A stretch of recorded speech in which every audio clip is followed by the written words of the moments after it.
વિરમગામ શહેરમાં જે ભારે વરસાદ પડ્યો છે અને જેના કારણે તમામ જગ્યાએ નીચાણવાળા વિસ્તારમાં કેટલા જણને સ્થળાંતર કરાયું છે, શું વ્યવસ્થા છે?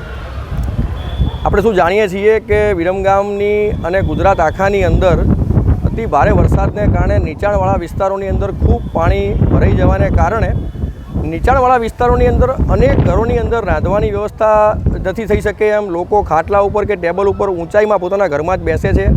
અને આવું વિષય અમને ધ્યાનમાં આવતા ગઈકાલે તેજસભાઈ વજાણી અને મેહુલભાઈ દેસાઈ એમના સંકલન સાથે કરીને ગઈકાલે જલારામ અન્ન ક્ષેત્રના સહયોગથી આશરે 1000 લોકોનું જમવાનું ત્યાં બનાવવાનું થયું. અને અલગ અલગ વિસ્તારોમાં જેમ કે મિલની ચાલીઓ છે, ઉજીમાની ચાલી છે, જૂની મિલની ચાલી છે, મેલડીનગર પાસે સરાણીયાવાસ છે, આ બધા જે નીચાણવાળા વિસ્તારો છે કે જ્યાં ઘુમંતુ અને વિચરતી વિમુક્ત જાતિના લોકો નિવાસ કરે છે એ લોકોને ત્યાં નજીકમાં ઊંચાઈવાળી જગ્યાઓ ઉપર શિફ્ટ કરવામાં આવ્યા.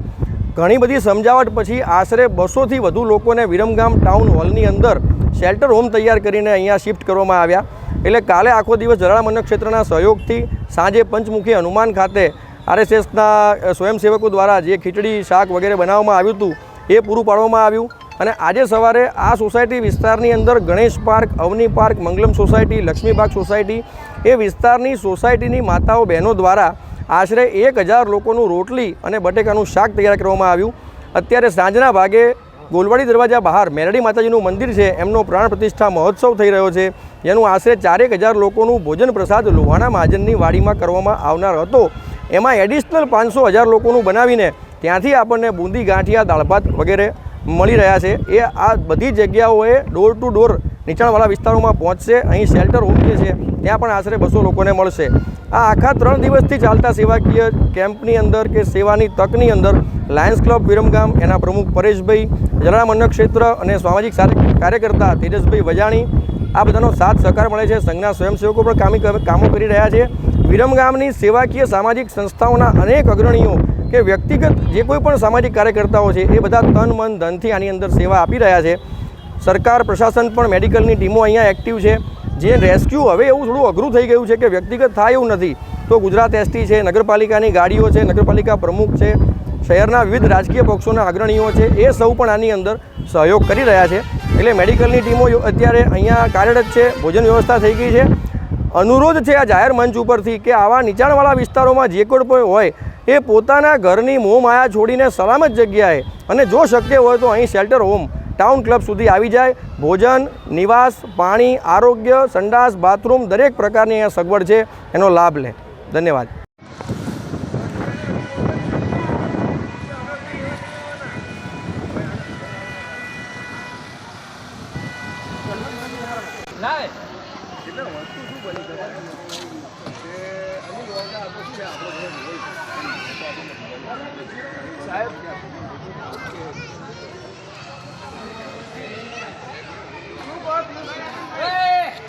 પેલા ઓમાય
પછી તેના માટે પાણી